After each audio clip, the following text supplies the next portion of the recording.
एक बुढ़िया थी जिसके एक पुत्र था। दोनों ही निर्धन थे और बहुत ही कठिनाई में जीवन व्यतीत कर रहे थे। एक दिन बुढ़िया के पुत्र ने अपनी माता से कहा कि यहाँ पर तो मेरे लिए कोई काम है नहीं। आप मुझे अनुमति दीजिए ताकि मैं किसी दूसरे नगर जाऊं। हो सकता है कि वहाँ पर मुझे कोई काम मिल जाए और मैं पैसा कमाकर वापस आऊं। बूढ़ी माँ ने अपने बेटे को एक सिक्का दिया और थोड़ी सी रोटी भी यात्रा मार्ग के लिए दे दी। इसके बाद उसने अपने पुत्र को विदा किया। बुढ़िया का बेटा चलते चलते एक बाजार पहुंचा। वहां पर उसने एक बूढ़े भिखारी को देखा। वह चिल्ला चिल्ला कर कह रहा था कि है कोई जो मेरे जीवन के अनुभव को एक सिक्के में खरीदे। कोई भी उस बूढ़े भिखारी की बात नहीं सुन रहा था। इसी बीच उस युवक ने सोचा कि मेरे पास एक सिक्के के अतिरिक्त कुछ भी नहीं है, क्यों न ये सिक्का मैं इस बूढ़े को दे दूं। उसने ये सोचते हुए कि आजीविका का प्रबंध करने वाला तो ईश्वर है, वह सिक्का बूढ़े को दे दिया। सिक्का देते समय युवक ने उस बूढ़े से कहा कि अब तुम मुझको अपने जीवन का अनुभव बताओ। बूढ़े ने कहा कि कोई भी अपनी वर्तमान स्थिति से संतुष्ट नहीं है। वह सोचता है कि इस स्थान से किसी दूसरे स्थान पर जाऊं ताकि मेरी स्थिति बेहतर हो जाए।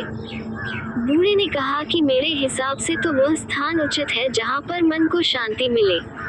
प्रसन्नता महत्वपूर्ण है, न कि स्थान। बूढ़े की बात सुनने के पश्चात युवा आगे बढ़ गया और चलते चलते एक जंगल में पहुंचा। वहां पर उसने देखा कि बहुत से लोग एक कुएं के किनारे जमा हैं। उसने उन लोगों से पूछा कि क्या हुआ। लोगों ने कहा कि इस आशा के साथ हमारा कारवां यहाँ पर आया था कि इस कुएं से पानी निकाल कर पिएगा। अब हम स्वयं प्यासे हैं और हमारे पशु भी प्यासे हैं। हमने कुएं से पानी निकालने के लिए कई बार रस्सी में बाल्टी बांधकर कुएं में डाली और हर बार रस्सी टूट गई और बाल्टी कुएं में गिर गई। अंत में हमने एक व्यक्ति को कुएं में भेजा ताकि वह हमारी बाल्टियों को वापस ले आए, किंतु वह भी वापस नहीं आया। पता नहीं कुएं में क्या है। युवक जो अपने घर से काम के लिए ही निकला था, उसने ये सोचा कि इन लोगों को अपनी योग्यता और क्षमता को प्रदर्शित करने का ये बहुत अच्छा अवसर है। हो सकता है कि कारवां के लोग इसे देखकर मुझे कोई काम सौंप दें। उसने कारवां वालों को संबोधित करते हुए कहा कि यदि आप अनुमति दें तो मैं कुएं में जाकर देखूं कि वहां पर क्या है। कारवां वालों ने उसे तुरंत ही कुएं में जाने की अनुमति दे दी, क्योंकि वे स्वयं इस कार्य से डर रहे थे। उन्होंने युवक की कमर में रस्सी बांधी और उसे कुएं में भेज दिया। वह दीवार के सहारे धीरे धीरे कुएं में उतर रहा था। जैसे ही वह पानी के निकट पहुंचकर बाल्टियों को ढूंढने का प्रयास कर रहा था, एकदम से उसने एक बहुत बड़े काले देव को देखा। देव ने उससे कहा कि तुम यहाँ पर क्या कर रहे हो। देव को देखकर नौजवान डर गया। उसने देव को सलाम किया। इस पर देव हंसा और बोला, सलाम, सुरक्षा लाता है। तुम मुझको एक सज्जन युवक लग रहे हो। मैं तुमसे एक प्रश्न करना चाहता हूँ। यदि तुमने मेरे प्रश्न का सही उत्तर दे दिया तो मैं तुम्हें यह अनुमति दूंगा कि कुएं से पानी लेकर सुरक्षित वापस चले जाओ।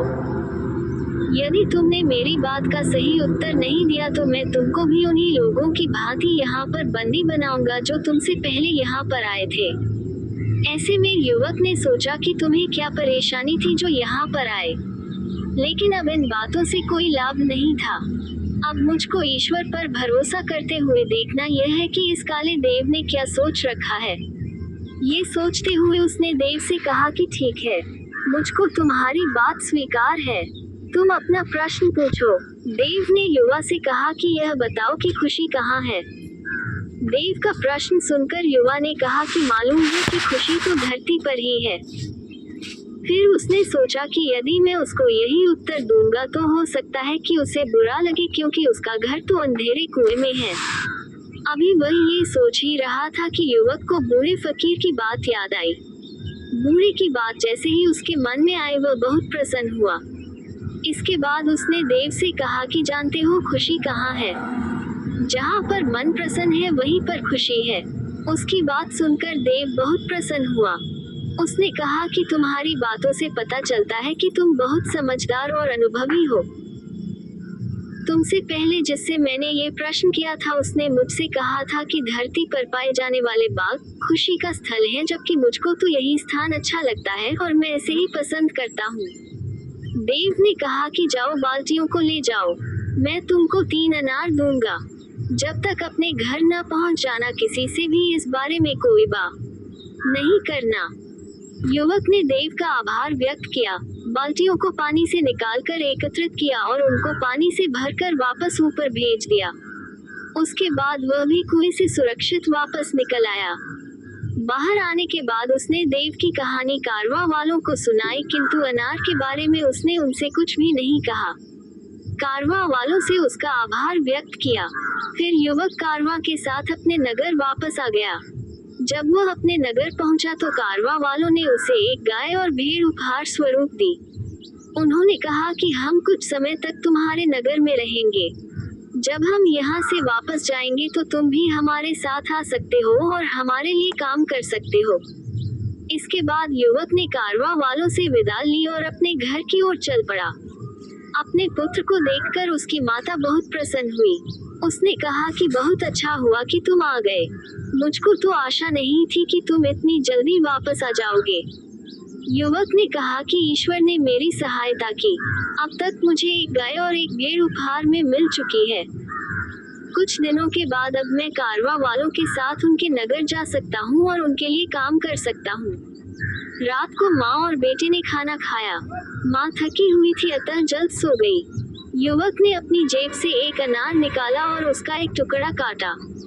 अनार के दाने बहुत चमक रहे थे, जो जगमगाते रत्न की भांति थे। युवक को पता चला कि अनार के दाने बहुमूल्य रत्न हैं। ये जानकर वह बहुत खुश हुआ। वह कारवां के साथ यात्रा पर नहीं गया। उसने कुछ रत्न लिए और उन्हें जाकर बाजार में बेच दिया।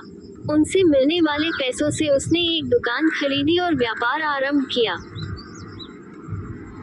जब भी लोग किसी ऐसे व्यक्ति को देखते हैं जो अनुपयुक्त स्थान पर रहता हो या उसकी आय कम हो और बड़ी कठिनाइयों में जीवन व्यतीत करता हो, लेकिन इन सब के बावजूद भी वह प्रसन्न हो, तो लोग ये कहावत दोहराते हैं, कुजा खुशस्त आंजा के दिल खुशस्त, अर्थात खुशी वहीं पर है जहाँ मन प्रसन्न हो।